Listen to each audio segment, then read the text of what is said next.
बातमीपत्रामध्ये आता पाहणार आहोत सुपरफास्ट 100 बातम्या सुरुवात करूया। सोने आणि चांदीसाठी हा आठवडा स्वस्त महागाईचा राहिलाय, तर आठवड्याभरात सोने 919 रुपयांनी स्वस्त झालंय आणि चांदी 201 रुपयांनी महाग झालेली आहे। चांदी 1,14,933 रुपये किलो झाली आहे। 22 कॅरेट सोन्याची किंमत सुद्धा 91,621 रुपये तोळा झाली आहे।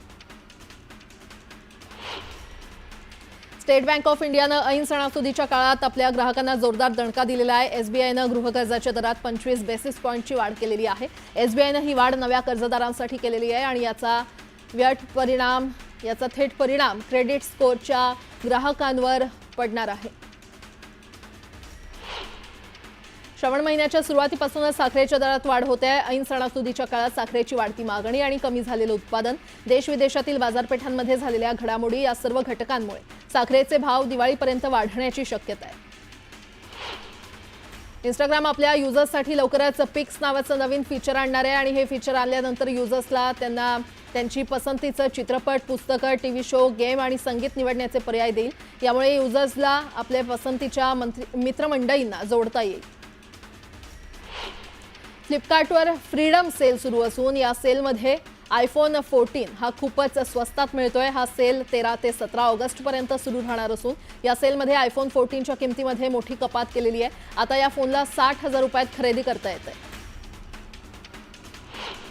गणपती बाप्पांच्या आगमनाला अवघा आठवडा उरला असल्यानं मुंबईच्या बाजारपेठा सजावटीच्या खरेदीनं गजबजू लागलेल्या आहेत। गणेश मूर्तींसाठी प्रसिद्ध असलेल्या लालबाग आणि परळमध्ये विविध मूर्तिकारांच्या अनेक मनमोहक गणेश मूर्ती भाविकांना भुरळ घालतायत।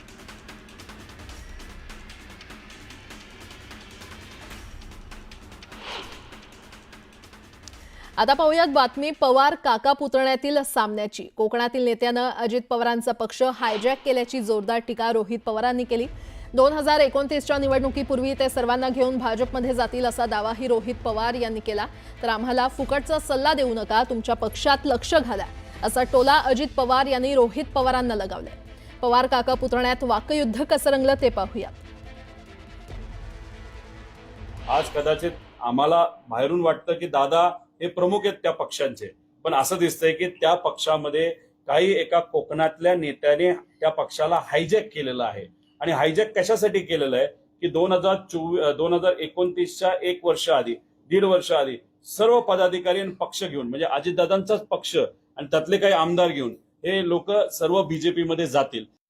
आम्ही आमच्या पक्षात काय करावं हे बाकीच्यांनी फुकटचा सल्ला द्यायची गरज नाही, त्यांनी त्यांच्या पक्षाचं बघावं। काही काय झालंय, काहींना असं वाटायला लागलं की आपण फारच मोठे नेते झालो आणि सगळा मक्ता त्यांनाच दिलाय महाराष्ट्राचा, असं वागायला लागलेत काही जण। ठीक आहे, जसा त्याचा तो अधिकार आहे, परंतु त्याने आपला पक्ष सांभाळावा, इतर पक्षांच्या मध्ये ना खोपसायचं कारण नाही। रोहित पवारांनी एनडी पाटील सभागृहासाठी 40 लाख देणगी जाहीर करतानाच मंत्री चंद्रकांत पाटील आणि अजित पवारांसाठी आक्रमक फिल्डिंग लावली होती, कारण रोहित पवारांनंतर हे दोन्ही नेते भाषण करणार होते। त्यामुळे आता चंद्रकांत दादा आणि अजित दादा किती आर्थिक मदत करणार याकडे उपस्थितांचं लक्ष लागून राहिलं होतं, पण दोन्ही दादांनी कसलेल्या बॅट्समन प्रमाणे रोहित पवारांचा बाउन्सर थेट स्टेडियम बाहेर टोलावला। मी तर साधा कार्यकर्ता आहे, मी लहान माणूस आहे, आत्ताच नवीन आलेलो आहे राजकारणामध्ये, समाजकारणामध्ये छोटी मोठी कंपनी तिथं चालवतो। माझ्यानंतर चंद्रकांत दादा बोलणार आहेत। चंद्रकांत दादा कोण आहेत तर या राज्याचे मंत्री आहेत का नाही?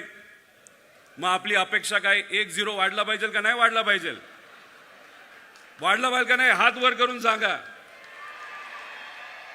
आणि चंद्रकांत दादा नंतर कोण बोलणार आहे? या राज्याची तिजोरीची चावी कोणाकडे? मग चंद्रकांत दादा जर 1-0 वाढवत असतील माझ्या आकड्यामध्ये, तर 2-0 कुणी वाढवले पाहिजे? हात वर करून वाढवले पाहिजे का नाही? आता ते काय बोलतील मला सांगता येणार नाही। दादांनी मला सूचना केली आहे की लगेच जिल्हा नियोजनमधून 10 कोटीचा प्रस्ताव तयार करावा। रोहित पवारांनी 40 लाख दिल्यानंतर ते म्हणाले की 1-0 मी जोडावं। मी एका गिरणी कामगाराचा मुलगा, माझे आई वडील दोघेही गिरणी कामगार, तुमच्यासारखं सोन्याचा चमचा घेऊन जन्माला आलो नाही बाबा मी। माझ्या वडिलांना पहिला पगार महिन्याला 10 रुपये, रिटायरमेंटच्या वेळेला महिन्याला 1400 रुपये, आणि त्यामुळे मी अशी घोषणा करत नाही। मला एक गोष्ट सांगायची, मगाशी चंद्रकांत दादा पाटील पण संगीताला विचारत होते की किती खर्च येणार आहे। संगीताने सांगितलं 10 कोटी, त्याच्यात रोहितने डिक्लेअर केलं 40 लाख रुपये, की लगेच आमच्या दादांनी हिशोब केला म्हणजे 9,60,00,000 द्यावे लागतील. आता असं ठरलंय माझं आणि दादांचं, दादा 31 मार्चपर्यंत तुम्हाला जो DPCचा निधी आला आहे त्याच्यातनं 5 कोटी रुपये द्या. त्याच्यामध्ये तुम्हाला ती विशेष बाब करावी लागेल. ती कोणतरी विशेष बाब करण्याचा अधिकार हा नियोजन खात्याला आहे. नियोजन खात्याचा मंत्री कोणतरी अजित पवार आहे वाटतं, तर त्याच्याकडे पाठवून द्या. त्याला मी सांगतो विशेष बाब म्हणून सही कर, आणि मग तो माझा ऐकेल, तो सही करेल. या कार्यक्रमात जयंत पाटलांना भाषणासाठी आमंत्रित करताना आवाजाचं देखणेपण ज्यांच्याकडे आहे असे जयंत पाटील असं कौतुक निवेदकांनी केलं.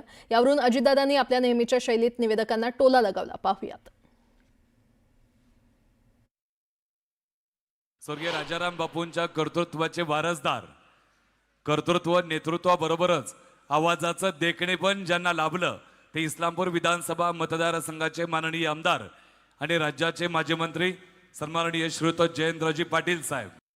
मगाशी हिंदी तर महाशयांनी सांगितलं, आवाजात प्रेमळपणा असलेलं देखणं नेतृत्व. जयंतराव पाटील, आम्ही काही देखणे नाही आहे. त्याला वाळव्याला बोलवायचं, इथं बोलवायचं, आमचीच बिन पाण्याने करायची ही देखणा, आणि आम्ही काय बिन देखणा आहे. तुला बघतोच, ये माझ्याकडे कसं काय येते. बातमीपत्रामध्ये आता पाहणार आहोत सुपरफास्ट 100 बातम्या. सुरुवात करूयात. बीडमध्ये गेल्या 3 दिवसांपासून मुसळधार पाऊस कोसळतोय आणि मांजरा नदीकाठच्या गावांना पुराचा तडाखा बसलाय. शेकडो हेक्टर जमीन पाण्याखाली गेली आहे. नुकसानग्रस्त भागाची खासदार बजरंग सोनावणे यांनी पाहणी केली आहे, तर प्रशासनानं तात्काळ पंचनामे करण्याच्या सूचना सोनावणे यांनी दिल्या. राज्यात पावसाचा जोर वाढलाय. ऑगस्टपर्यंत हा जोर कायम राहणार असून वादळी वाऱ्यासह अतिवृष्टीचाही इशारा देण्यात आलेला आहे. राज्य आपत्कालीन कार्यकेंद्रानं नागरिकांसह यंत्रणांना सतर्कतेचे आदेश दिले. धाराशिवमध्ये पावसानं झालेल्या नुकसानीची कृषी मंत्री दत्तात्रय भरणे यांनी पाहणी केली. मांजरा नदीला आलेल्या पूर परिस्थितीचा देखील आढावा घेतला. यावेळी ठाकरेंच्या कार्यकर्त्यांसह शेतकऱ्यांनी भरणेंसमोर कर्जमाफीच्या घोषणा दिल्या. शुक्रवारपासून सुरू असलेला वादळी पाऊस, खराब हवामानामुळे 2 दिवसात 250 मच्छीमार बोटी मासेमारी न करताच विविध बंदरांमध्ये परतलेले आहेत. त्यामुळे मच्छीमारांचं मोठं नुकसान झालंय. वाशिममध्ये अडाण नदीला पूर आलाय. पुरामुळे अडाण प्रकल्पात 73.39% पाणीसाठा झालेला आहे. अडाण प्रकल्पाचे 5 गेट 70 सेंटीमीटरनं उघडण्यात आलेत. नदीकाठच्या गावांना सतर्कतेचा इशारा देण्यात आलाय. मानखुर्द परिसरात बालगोविंदांसाठी दहीहंडी बांधणाऱ्या एकाचा पडून मृत्यू झाला, तर अंधेरी येथील गोविंद पथकासोबत गेलेल्या 14 वर्षाच्या मुलाचा मृत्यू झाला. तसंच रात्री 9 वाजेपर्यंत ठिकठिकाणी दहीहंडी फोडण्यासाठी रचलेल्या थरांवरून कोसळून अनेक जण जखमी झाले. दहीहंडी थरांमध्ये सर्रास 14 वर्षांखालील मुलांचा वापर करण्यात आल्याचं निदर्शनास आलेलं आहे. दरम्यान पोलिसांनी दहीहंडी उत्सवाचं चित्रीकरण केलं असून चित्रीकरणाच्या तपासणीमध्ये लहान मुलांचा थरामध्ये वापर केल्याचं आढळल्यास संबंधित मंडळाच्या पदाधिकाऱ्यांविरोधात गुन्हे दाखल करण्याचा निर्णय घेण्यात आलाय. मुंबईतही भटक्या कुत्र्यांच्या उपद्रवामुळे अनेक भागातील रहिवासी त्रस्त झालेले आहेत. मुंबईमध्ये दरवर्षी सुमारे 70,000 लोकांना भटके कुत्रे चावतात. विशेष बाब म्हणजे 2014च्या तुलनेत भटक्या कुत्र्यांची संख्या कमी झाल्याचं मुंबई महापालिकेची आकडेवारी सांगते. भटक्या कुत्र्यांची संख्या रोखण्यासाठी महापालिकेनं वेगानं निर्बीजीकरण सुरू केलं, तरी कुत्र्यांची दहशत दिवसेंदिवस वाढतच चालली आहे. अनेक वर्षांपासून निर्बीजीकरणाची मोहीम राबवण्यात येते. प्राणीप्रेमी संस्थांच्या मदतीनं हे काम करण्यात येत असून गेल्या 31 वर्षात मुंबईतील 4,30,000 भटक्या कुत्र्यांचं निर्बीजीकरण करण्यात आलं. सोशल मीडियावर धार्मिक भावना दुखावतील किंवा आक्षेपार्ह शब्द वापरल्यास कोठडीची हवा खावी लागेल. सोशल मीडियावर आक्षेपार्ह पोस्ट टाकणारे, लाईक करणारे, फॉरवर्ड करणाऱ्यांवर सायबर पोलिसांची नजर असते. असा गुन्हा करणाऱ्यांना भविष्यात चारित्र्य पडताळणी प्रमाणपत्र मिळण्यास अडचण येऊन नोकरी मिळण्यास बाधा येऊ शकते. याकरता व्हॉट्सअप वापरकर्त्यांसाठी विशेष नियमावली काढण्यात आली आहे. वाहनांवर HSRP नंबर प्लेट बसवण्यासाठी तिसऱ्यांदा दिलेली मुदतवाढ संपलेली आहे. मात्र अद्यापही अनेक वाहनधारकांनी शासनाच्या आदेशाला गांभीर्यानं न घेता HSRP नंबर प्लेटसाठी अर्ज केलेला नसून अनेकांची वाहनं फॅन्सी नंबर प्लेटसह सुसाट धावत आहेत. देशभरातील राष्ट्रीय महामार्ग प्राधिकरणाच्या अखत्यारीतील द्रुतगती महामार्गावरील पथकर नाक्यांवरून प्रवास करण्यासाठी शुक्रवारी फास्टॅग वार्षिक पास सुविधा सुरू झाली. NHAIनं दिलेल्या माहितीनुसार पहिल्या दिवशी अंदाजे 1,40,000 वाहनधारकांनी 3,000 रुपयांचा वार्षिक पास खरेदी केला. पुणे शहरातील विविध भागातील नागरिकांना पाणी पुरवठा करण्यासाठी धरणातून उचललं जाणारं पाणी आणि प्रत्यक्षात नागरिकांना मिळणारं पाणी यामध्ये मोठी तफावत असल्याचं वारंवार स्पष्ट झालेलं आहे। पाण्याचा अपव्यय टाळण्यासाठी जलसंपदा आणि महापालिकेच्या अधिकाऱ्यांची एक संयुक्त कृती समिती स्थापन करण्यात आलेली आहे। उंच इमारती आणि मोठ्या सार्वजनिक बांधकाम प्रकल्पातील सुरक्षा आवश्यकता या सार्वजनिक हितासाठी अत्यावश्यक असल्याचं नमूद करत उच्च न्यायालयानं राज्य सरकारला राज्यभरातील अशा बांधकामांच्या ठिकाणी तज्ज्ञ समितीच्या सुरक्षा शिफारसी लागू करण्याचे निर्देश दिले। बीडच्या लिंबा गणेश परिसरातील कोबी उत्पादक शेतकरी संकटात सापडलाय। सततच्या पावसामुळे कोबी पिकांचं मोठ्या प्रमाणात नुकसान झालंय। केलेला खर्चही निघत नसल्यानं आर्थिक गणित कोलमडलंय। अमरावतीच्या अचलपूरमध्ये 16 दिवसांपासून थकीत वेतन, बोनस आणि इतर मानधनाच्या मागण्यांसाठी फिनले मिल कामगारांनी आंदोलन पुकारलंय। अमरावती लोकसभा मतदारसंघाचे खासदार बळवंत वानखडे आणि जिल्हा परिषदेचे माजी अध्यक्ष बबलूभाऊ देशमुख यांनी आंदोलनस्थळी भेट देऊन कामगारांच्या मागण्यांना पाठिंबा दर्शवला। जळगाव शहरातून जाणाऱ्या मुंबई नागपूर राष्ट्रीय महामार्गावर भरधाव ट्रकचं नियंत्रण सुटलं। ट्रक थेट दुभाजकावर अडकल्यानं मोठा अपघात टळला। मांजराज पार्कजवळ असलेल्या रेल्वे उड्डाणपुलावरून उतरताना ही घटना घडली। कोरोना काळानंतर लोकांनी डॉक्टरांच्या सल्ल्यानुसार आहारातील हळदीचं प्रमाण वाढवलं आणि जागतिक स्तरावर हळदीची मागणी वाढली। भारत हा जगातला सर्वात मोठा हळद उत्पादक देश आहे। भारतातून मोठ्या प्रमाणात हळद आणि हळद पावडरची निर्यात होते। भाव वाढले असले तरी शेतकऱ्यांना त्याचा तेवढा लाभ मिळताना दिसत नसल्यानं शेतकऱ्यांमध्ये नाराजीचा सूर पाहायला मिळतोय। बुलढाण्यातील जिगाव प्रकल्प बाधित करणवाडी ते अडोळ खुर्द गावापर्यंत रस्त्याचं डांबरीकरण करण्याच्या मागणीसाठी गावकऱ्यांनी जलसमाधी आंदोलन केलं। यावेळी एका शेतकऱ्यानं नदीपात्रात उडी घेतली। तब्बल 30 तासानंतर या शेतकऱ्याचा मृतदेह सापडला। जळगावच्या यावल तालुक्यातील सांगवी बुद्रुक या गावाची जळगाव जिल्ह्यातून मॉडेल सौरग्राम स्पर्धेकरता निवड झाली। जर ग्रामपंचायतीनं प्रथम क्रमांक पटकावला तर केंद्र सरकारकडून 1 कोटींचं बक्षीस मिळणार आहे। जळगावच्या पारोळा तालुक्यातील टोळी इथे झालेल्या ग्रामसभेत गावाच्या विकासाशी संबंधित विविध विषयांवर सविस्तर चर्चा होऊन ठराव करण्यात आले। तसंच अखेर दारूबंदी ठराव सर्वानुमते मंजूर करण्यात आला।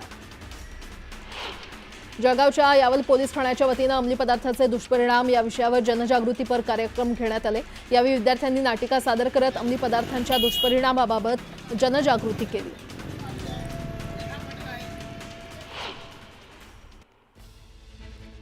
आणि आता एक मोठी बातमी। निवडणूक आयोगाची आज दुपारी 3 वाजता दिल्लीमध्ये पत्रकार परिषद पार पडणार आहे। राहुल गांधींच्या मत चोरीच्या आरोपावर आयोग उत्तर देण्याची शक्यता आहे, तर आगामी निवडणुकांबाबत घोषणा होण्याची देखील शक्यता आहे। भारतीय निवडणूक आयोगानं शनिवारी घोषणा केली होती की तर रविवारी 17 ऑगस्ट रोजी राष्ट्रीय राजधानीमध्ये पत्रकार परिषद घेतील। तर आज दुपारी 3 वाजता ही पत्रकार परिषद पार पडेल। त्यामुळे राहुल गांधी यांनी केलेल्या आरोपांवर निवडणूक आयोग काय उत्तर देतं हे पाहणं महत्त्वाचं ठरणार आहे।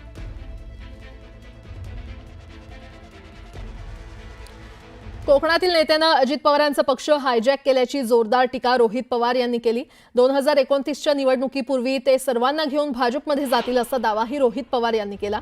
तर आम्हाला फुकटचा सल्ला देऊ नका, तुमच्या पक्षात लक्ष घाला असा टोला अजित पवार यांनी रोहित पवारांना लगावला। पवार काका पुतळ्यामध्ये वाकयुद्ध कसं रंगलं ते पाहूया। आज कदाचित आम्हाला बाहेरून वाटतं की दादा हे प्रमुख आहेत त्या पक्षांचे, पण असं दिसतंय की त्या पक्षामध्ये काही एका कोकणातल्या नेत्याने त्या पक्षाला हायजॅक केलेलं आहे। आणि हायजॅक कशासाठी केलेलं आहे की 2029च्या 1 वर्ष आधी, 1.5 वर्ष आधी सर्व पदाधिकारी आणि पक्ष घेऊन, म्हणजे अजितदादांचाच पक्ष आणि त्यातले काही आमदार घेऊन हे लोक सर्व बीजेपी मध्ये जातील। आम्ही आमच्या पक्षात काय करावं हे बाकीच्यांनी फुकटचा सल्ला द्यायची गरज नाही। त्यांनी त्यांच्या पक्षाचं बघावं। काही काय झालंय, काहींना असं वाटायला लागलं की आपण फारच मोठे नेते झालो आणि सगळा मक्ता त्यांनाच दिलाय महाराष्ट्राचा, असं वागायला लागलेत काही जण। ठीक आहे, जसा त्याचा तो अधिकार आहे, परंतु ज्याने त्याने आपला पक्ष सांभाळावा, इतर पक्षांच्या मध्ये ना खोपसायचं कारण नाही। दिल्लीमध्ये आज 2 महत्त्वाच्या राष्ट्रीय महामार्गांचं किंवा महामार्ग प्रकल्पांचं उद्घाटन पार पडणार आहे। पंतप्रधान नरेंद्र मोदी यांच्या हस्ते या 2 महामार्ग प्रकल्पांचा शुभारंभ होणार आहे। एनसीआरच्या कनेक्टिव्हिटीसाठी 11,000 कोटींचे 2 महामार्ग असतील। दिल्ली आणि एनसीआर वाहतूक अधिक वेगवान आणि सुलभ यामुळे होणार आहे।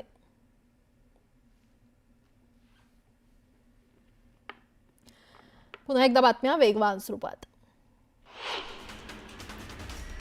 बिहारमध्ये मतदार यादीच्या विशेष पुनरावलोकन प्रक्रियेमुळे नागरिकांच्या हक्कावर गदा येत असल्याचा आरोप करत लोकसभेतील विरोधी पक्षनेते राहुल गांधी आजपासून सासराम इथून वोट अधिकार यात्रा सुरू करणार आहेत। मत चोरीच्या प्रकारांविरोधात जनता जागी झाली आहे असं वक्तव्य केलेला नवा व्हिडिओ त्यांनी समाज माध्यमांवर पोस्ट केलाय। माजी मुख्यमंत्री पृथ्वीराज चव्हाण यांच्या स्वीय सहाय्यक गजानन आवळकरांवर भाजपनं गंभीर आरोप केलाय। कराड दक्षिण मतदारसंघात 2 ठिकाणी मतदान केल्याचा थेट आरोप आमदार अतुल भोसलेंचे प्रवक्ते मोहन जाधव यांनी केलाय। यासाठी त्यांनी विधानसभेची यादी पुरावा म्हणून सादर केली आहे। रशियाकडून तेल खरेदी सुरू ठेवणाऱ्या देशांवर विशेषतः भारतावर अमेरिका दुय्यम आयात शुल्क लावणार नाही असे संकेत अमेरिकेचे राष्ट्राध्यक्ष डोनाल्ड ट्रम्प यांनी दिलेत। हे अतिरिक्त शुल्क लागू केले असते तर त्याचा भारतावर मोठा परिणाम झाला असता असंही त्यांनी म्हटलंय।